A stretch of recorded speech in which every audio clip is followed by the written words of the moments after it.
बहुत पुरानी बात है, किसी गांव में गेहूं पीसने वाली एक चक्की का मालिक अब अपने बुरे दिनों के कारण बड़ी ही गरीबी की ज़िंदगी बिता रहा था, क्योंकि उसकी चक्की पर अब कोई भी गेहूं पिसवाने नहीं आता था।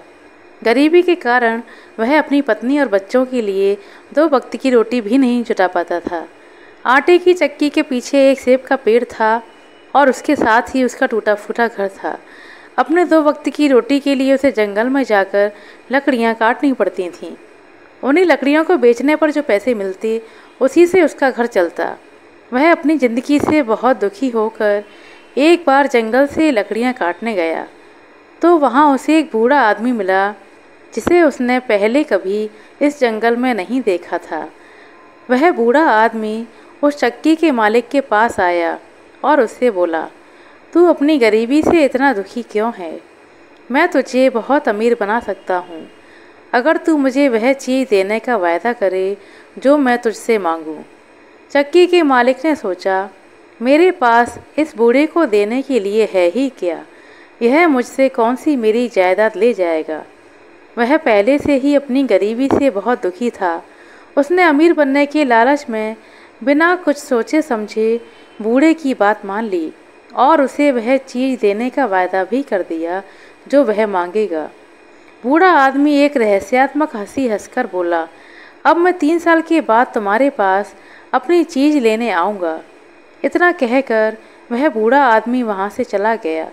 जब लकड़ियाँ काट कर चक्की का मालिक अपने घर पहुँचा, तो उसकी पत्नी दौड़कर उसके पास आई और बोली, तुम मुझे सच सच बताओ, हमारे घर में अचानक इतना सारा धन कहाँ से आया? हमारे घर के सारे बर्तन धन से भर गए हैं। यह सब कुछ एकदम से कैसे हुआ? कोई आदमी बाहर से धन लेकर हमारे घर नहीं आया है। मैं तुमसे पूछती हूँ, ये सब क्या है? उसका पति बोला, शायद यह सब उस बूढ़े आदमी की दया है जो मुझे आज पहली बार जंगल में मिला था।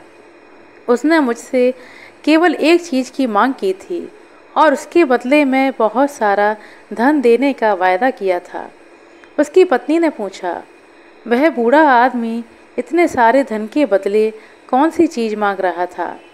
चक्की का मालिक बोला, चक्की के पीछे जो सेब का पेड़ है, शायद वह उसे ही लेना चाहता होगा। पत्नी तुरंत जान गई कि वह बूढ़ा आदमी शैतान था। वह सेब का पेड़ नहीं बल्कि उस सेब के पेड़ से सेब तोड़ती हुई उसकी बेटी को उससे छीनना चाहता है। यह सोचकर वह बहुत डर गई और साथ ही अपने पति पर भी उसे बहुत गुस्सा आया, जिसने धन के लालच में बिना कुछ सोचे समझे वायदा कर दिया। उसकी समझ में नहीं आ रहा था कि वह अपनी बच्ची को शैतान के चंगुल से कैसे बचाए। चक्की के मालिक की बेटी बहुत ही सुंदर थी और सुशील थी, साथ ही ईश्वर की बड़ी भक्त थी। रोज़ सुबह नहा धोकर वह ईश्वर की प्रार्थना करती थी। इधर धीरे धीरे 3 साल कैसे बीत गए, किसी को पता ही नहीं चला। तभी एक दिन अचानक वह बूढ़ा आदमी उस चक्की के मालिक के सामने आकर खड़ा हो गया और उससे बेटी देने की मांग उसने की। चक्की का मालिक उसकी मांग सुनकर घबरा गया। उसने तो सपने में भी नहीं सोचा था कि वह बूढ़ा इस पैसे के बदले उससे उसकी बेटी की मांग करेगा। जब वह अपनी बेटी को बुलाने पहुंचा, तो उसकी बेटी ईश्वर की पूजा कर रही थी। अतः अपनी बेटी से बिना कुछ कहे वह शैतान के पास वापस आकर बोला, मेरी बेटी अभी पूजा कर रही है, तुम कल आकर उसे ले जाना। बूढ़ा बिना कुछ जवाब दिए चला गया। अगले दिन सुबह वह बूढ़ा फिर पहुंच गया, पर आज भी लड़की पूजा करने में व्यस्त थी। अब तो बूढ़े को चक्की के मालिक पर बहुत तेज गुस्सा आया।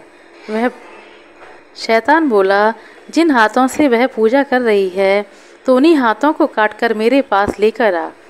चक्की का मालिक घबराकर बोला, बाबा कैसी बातें करते हो? मैं अपनी बेटी के हाथ कैसे काट सकता हूँ? बूढ़ा आदमी बोला, ठीक है, अगर तू मेरे कहे के अनुसार अपनी बेटी के हाथ नहीं काटेगा, तो मैं तेरी गर्दन मरोड़ दूंगा और अपने साथ ले जाऊंगा। बूढ़े की यह बात सुनकर चक्की का मालिक बहुत डर गया, क्योंकि वह मरना नहीं चाहता था। वह घबरा कर अपनी बेटी के पास पहुंचा। उसने अपनी बेटी को सारी बात बताई और फिर बोला, मैं तेरे हाथ नहीं काटता तो बूढ़ा मेरी जान ले लेगा, और बाप होने के नाते मैं अपनी बच्ची के हाथ नहीं काटना चाहता।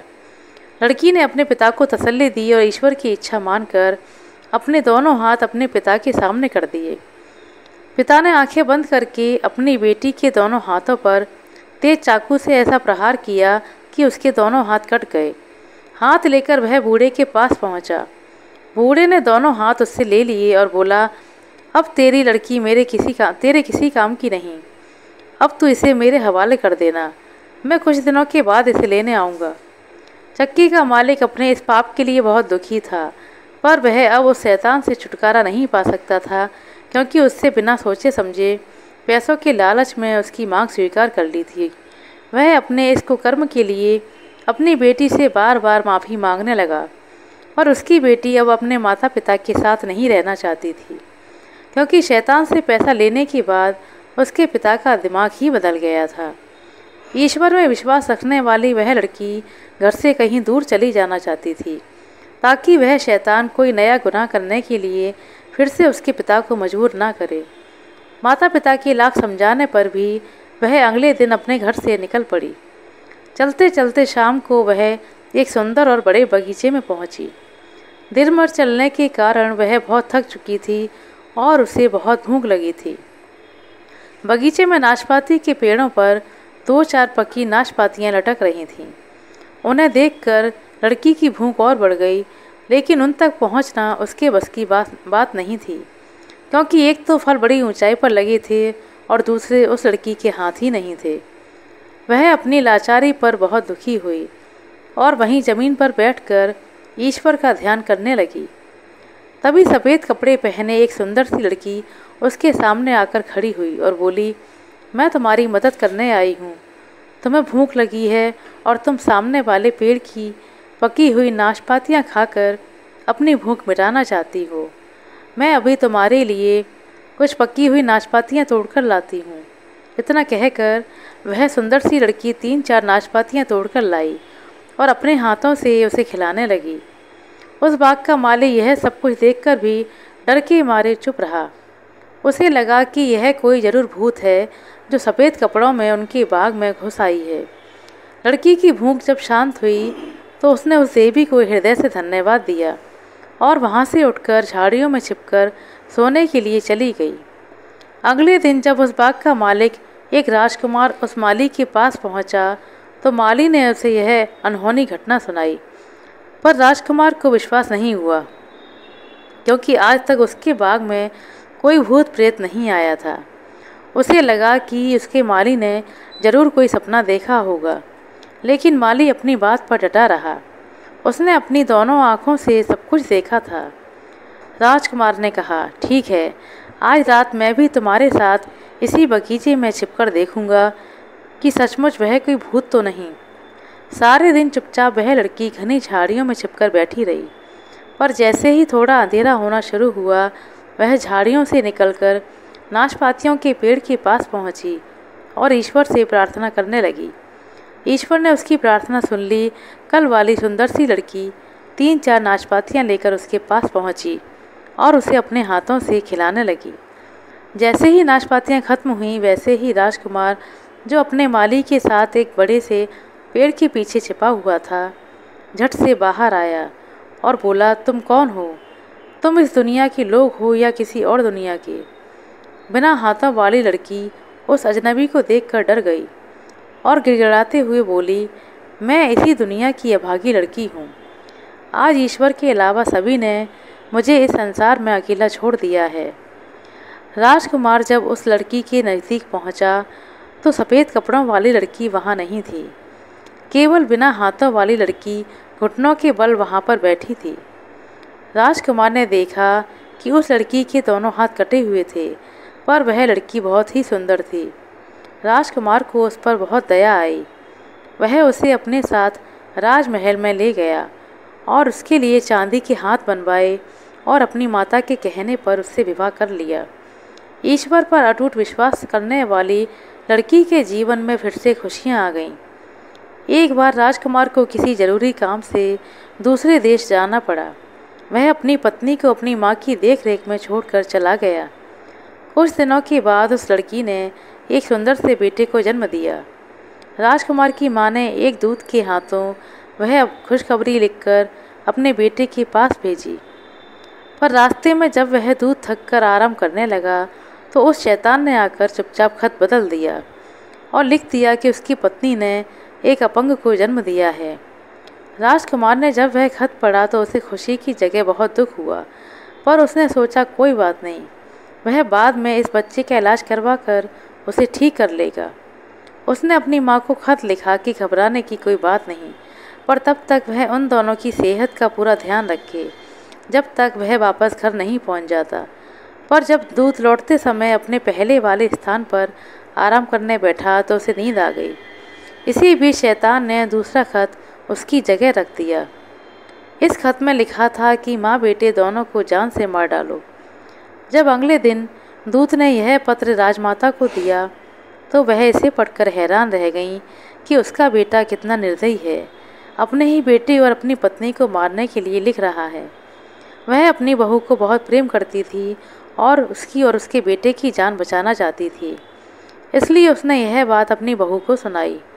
लड़की को इस खत पर विश्वास नहीं हो रहा था, फिर भी वह राजमाता के कहे अनुसार अपने बच्चे को लेकर राजमहल से निकल गई। राजमाता ने उसके साथ किसी नौकर या नौकरानी को भी नहीं भेजा ताकि कहीं उसके बेटे को पता न चल जाए कि उसने उन दोनों को भागने में मदद की है। चलते चलते जब वह लड़की थककर एक पेड़ के नीचे बैठ गई तो उसे ईश्वर की याद आई, क्योंकि अब वह ही उन दोनों का एकमात्र सहारा था। वह सच्चे हृदय से ईश्वर की प्रार्थना करने लगी। जैसे ही उसने आंखें खोलीं तो उसके सामने एक सफ़ेद कपड़े पहने स्त्री खड़ी थी। वह स्त्री बोली, तुम घबराओ नहीं बेटी, साथ में ही एक छोटा सा घर है, मैं तुम्हें वहीं ले चलती हूँ। उसने लड़की से उस बच्चे को अपनी गोद में लिया और छोटे से घर की ओर चल दी। जैसे ही वे तीनों उस घर के सामने पहुंची, एक अधेड़ उम्र की औरत जिसका चेहरा बहुत चमक रहा था उस लड़की को पकड़कर घर के अंदर ले आई। उस औरत ने जैसे ही उसके हाथ छुए, उसके हाथ सचमुच के हो गए और चांदी वाले हाथ जमीन पर गिर पड़े। लड़की यह सब देखकर हैरान होकर उस औरत के पैरों पर गिर पड़ी। जब वह औरत उसे उठाती हुई बोली, घबराओ नहीं बेटी, ईश्वर ने तेरी सहायता करने के लिए मुझे भेजा है। तूने आज तक पूरी श्रद्धा से ईश्वर की पूजा की है, इससे खुश होकर उसने मुझे तेरे पास भेजा है। अब तुझे कोई दुख नहीं होगा। इधर अपना काम खत्म करने के बाद जब राजकुमार वापस अपने महल में आया तो उसने अपनी माँ से अपनी पत्नी और अपने बच्चे के बारे में पूछा। राजकुमार की माँ अपने बेटे से पहले ही बहुत नाराज़ थी। उसने भी उसे खूब खरी खोटी सुनाई, पर राजकुमार ने तो ऐसा कोई खत दूत को दिया ही नहीं था जिसमें उसने दोनों को मारने की बात लिखी हो। वह यह जानकर बहुत दुखी हुआ कि उसकी माँ ने उन दोनों को मरवा डाला है। उसने इस दुख के कारण खाना पीना भी छोड़ दिया। जब राजकुमार की माँ को विश्वास हो गया कि उसने उन दोनों को मरवाने के लिए नहीं लिखा था तो उसने अपने बेटे को सारी बातें सच सच बता दी। राजकुमार बिना अन्न जल ग्रहण किए अपनी पत्नी और बच्चे को ढूंढने के लिए निकल पड़ा। उन दोनों को ढूंढते ढूंढते साल भी खत्म होने आया, कहीं भी पता नहीं चल पाया। शहर शहर भटकने के बाद राजकुमार एक बार उसी जंगल में पहुंच गया जहां वह लड़की अपने बच्चे के साथ रह रही थी। इतने बड़े जंगल में एक छोटा सा घर देखकर वह बहुत हैरान हुआ। उसने डरते डरते उस घर के दरवाजे को खटखटाया तो एक अधेड़ उम्र की औरत ने दरवाज़ा खोला। उसे देखते ही बोली, आइए राजकुमार, इस छोटे से घर में आपका स्वागत है। आपने यहाँ आने का कष्ट कैसे किया? राजकुमार ने कहा, मैं काफ़ी दिनों से अपनी पत्नी और बच्चे को ढूंढ रहा हूँ, लेकिन मुझे अभी तक उनका कहीं पता नहीं चला है। उस औरत ने राजकुमार के सामने खाने पीने की कई चीज़ें रखीं, पर राजकुमार ने कुछ भी नहीं खाया। वह बोला, कुछ भी खाने की मुझे इच्छा नहीं, मैं यहाँ पर कुछ देर आराम करना चाहता हूँ, अगर आप आज्ञा दें तो। वह औरत बोली, क्यों नहीं राजकुमार, आप इसी घर में आराम कर सकते हैं। राजकुमार उस औरत की आज्ञा पाकर वहीं आंखें बंद करके लेट गया। तभी उसे अंदर से कुछ बातें करने की आवाज़ें सुनाई दी। वह औरत कह रही थी, बाहर जाकर देख, तेरा पति और इस बच्चे का पिता तुम दोनों को ढूंढता हुआ यहाँ आ पहुँचा है। तू बाहर जाकर उससे मिल ले। तभी उसे किसी के बाहर आने की आहट सुनाई दी। राजकुमार ने झट से अपनी आंखों पर हाथ रख लिया ताकि वह चुपके से उस औरत का चेहरा देख सके। उस लड़की ने धीरे से उस राजकुमार के पास आकर उसे पहचानने की कोशिश की, पर उसकी बढ़ी हुई दाढ़ी से वह उसे पहचान नहीं पाई। पर राजकुमार झट से अपनी पत्नी को पहचान गया। जब उसने उस लड़की के हाथों में बच्चे को देखा तो उसे लगा कि यह कोई और औरत होगी, क्योंकि उसकी पत्नी के हाथ तो चांदी के हैं, सचमुच के नहीं। इस बात की सच्चाई जानने के लिए एकदम उठकर बैठ गया। उसे नज़दीक से देखकर उसकी पत्नी उसे पहचान गई और बोली, मैं आपकी अभागी पत्नी हूँ और ये आपका अभागा बेटा है। राजकुमार को उस औरत की बात पर विश्वास नहीं हो रहा था कि यह सचमुच के हाथों वाली औरत उसकी पत्नी है। तभी वही अधेड़ उम्र की औरत चांदी के दो हाथ लिए तेजी से बाहर आई। वह उन दोनों हाथों को राजा के सामने रखते हुए बोली, ईश्वर ने इसकी पूजा और भक्ति से प्रसन्न होकर इसे इसके असली हाथ वापस कर दिए हैं। यही आपकी पत्नी है। राजकुमार यह सुनकर खुशी से उछल पड़ा। उसने उस स्त्री को और ईश्वर को धन्यवाद दिया और अपने बेटे और अपनी पत्नी को लेकर अपने महल में वापस आ गया, जहाँ पर राजमाता ने बड़ी धूमधाम से सबका स्वागत किया। अंत में शैतान को उस लड़की का पीछा छोड़ना ही पड़ा। आशा करते हैं दोस्तों आपको हमारे सुनाई की छोटी सी कहानी अच्छी लगी होगी। कहानी पसंद आई हो तो कृपया लाइक कर दें, शेयर कर दें। चैनल पर नए हैं तो सब्सक्राइब कर लें। अपना कीमती समय देने के लिए बहुत बहुत धन्यवाद। मिलते हैं अगले वीडियो में, तब तक के लिए नमस्कार।